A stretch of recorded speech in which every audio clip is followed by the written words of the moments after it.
शिव के संकेत कई प्रकार के हो सकते हैं, जैसे कि सपनों में उनके दर्शन, उनकी मूर्ति या प्रतिमा के आसपास दिखाई देना, या उनकी भक्ति से संबंधित अनुभव। ये आपके व्यक्तिगत अनुभवों पर आधारित होते हैं और आपके मानसिक और आध्यात्मिक स्तर पर कैसे व्याख्या किए जा सकते हैं। आपको किस प्रकार के संकेत के बारे में बात करना है? शिव के संकेत कई प्रकार के हो सकते हैं, जैसे कि सपनों में, आध्यात्मिक और जीवन के मामूलियों के साथ जुड़े हो सकते हैं। कुछ सामान्य संकेत निम्नलिखित हो सकते हैं। त्रिशूल। एक त्रिशूल शिव के प्रतीक के रूप में सपने में आने पर आपके जीवन में संतुलन और समर्पण की आवश्यकता हो सकती है। गंगा। गंगा नदी शिव की धारा को प्रतिनिधित्व करती है और सपने में उसकी दिशा में देखने पर आपको आध्यात्मिक प्रोसेस में प्रवृत्त होने की संकेत मिल सकती है। भस्म। शिव का भस्म प्रतिनिधित्व उनके वैराग्य और जीवन की अनित्यता को दर्शा सकता है। नंदी। शिव के वाहन नंदी, बैल को देखने पर आपको अपने मार्ग में साहस और दृढ़ता बनाए रखने की संकेत मिल सकती है। रुद्राक्ष। रुद्राक्ष माला शिव के प्रिय पुष्पों में से एक है और सपने में इसे देखने पर आपको आध्यात्मिक अद्वितीयता के प्रति आकर्ष हो सकता। धातुरा। धातुरा पौधे के फूल शिव के प्रिय होते हैं और इन्हें सपने में देखने पर आपको आध्यात्मिक साधना में अग्रसर होने की संकेत मिल सकती है। ध्यान दें कि संकेतों की व्याख्या व्यक्ति की व्यक्तिगत अनुभवों और सांस्कृतिक पृष्ठभूमि पर निर्भर करती है, इसलिए आपको अपने अंतर्निहित अर्थ को समझने में मदद मिल सकती है। शिव का त्रिशूल उनके पसंदीदा प्रतीकों में से एक है और इसका महत्व विशेष रूप से हिंदू धर्म में है।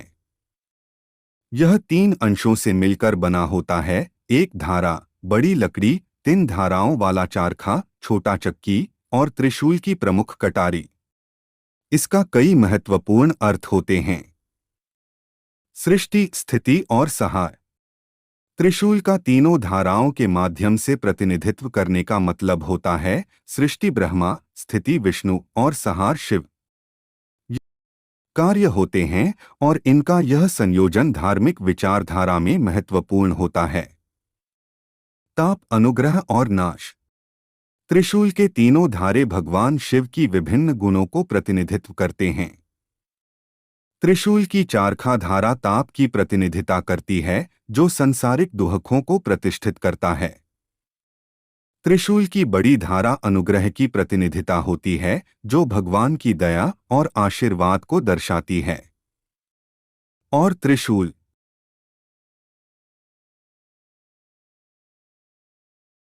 की प्रमुख कटारी नाश की प्रतिनिधिता होती है, जो संसार की नाशकारी शक्ति को प्रतिनिधिता करती है। तपस्या और आत्मा के अद्वितीयता। शिव का त्रिशूल तपस्या के प्रतीक के रूप में भी माना जाता है, जिससे व्यक्ति आत्मा के अद्वितीयता की ओर अग्रसर हो सकता है। ये अर्थ विभिन्न परंपराओं और आध्यात्मिक संस्कृतियों में भिन्न भिन्न हो सकते हैं, लेकिन ये कुछ महत्वपूर्ण अर्थ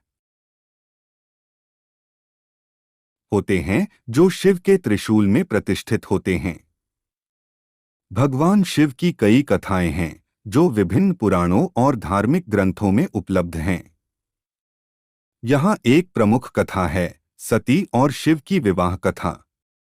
दक्ष राजा की बेटी सती नामक एक प्रिय कन्या थी।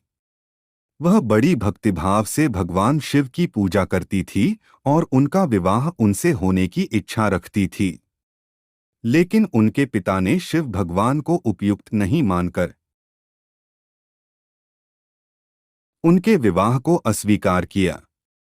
एक बार राजा दक्ष ने यज्ञ का आयोजन किया और सभी देवताओं को आमंत्रित किया, लेकिन उन्होंने शिव भगवान को आमंत्रित नहीं किया। सती ने यज्ञ के मंदान की ओर गए, लेकिन वह यहाँ पर शिव के न आमंत्रित होने की वजह से आत्महत्या कर ली। जब शिव ने यह जानकर कि सती ने अपने जीवन को त्याग दिया है, तो उनका रुद्र रूप उत्पन्न हुआ और उन्होंने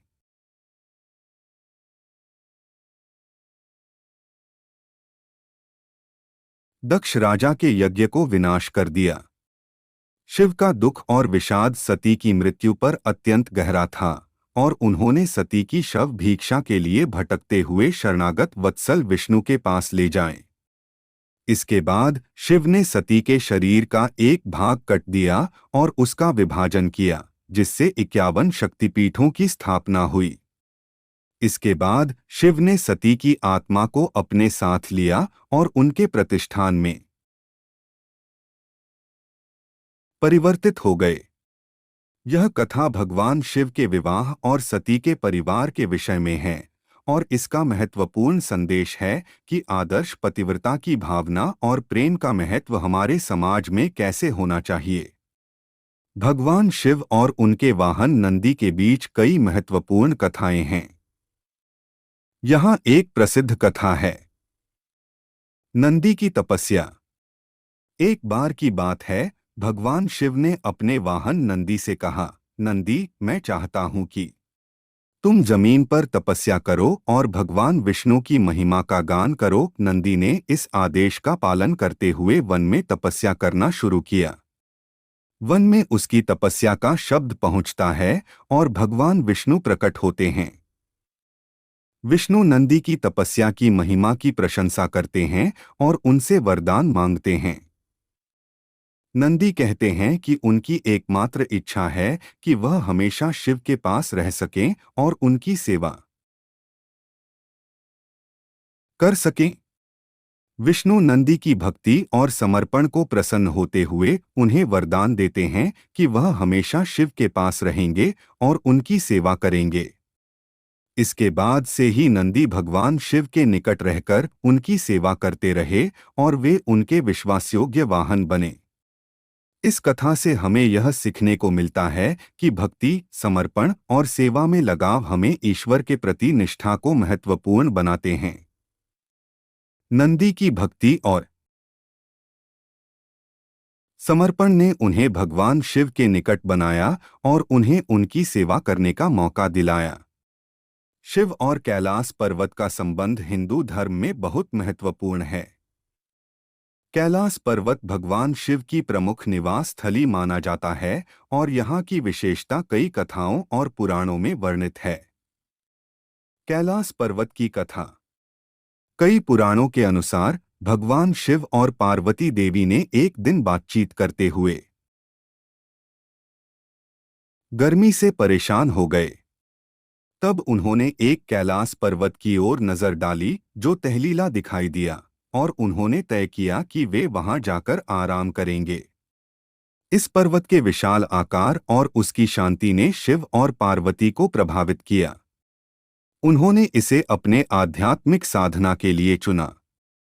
इसके बाद भगवान शिव और पार्वती ने कैलाश पर्वत पर अपनी आध्यात्मिक तपस्या की।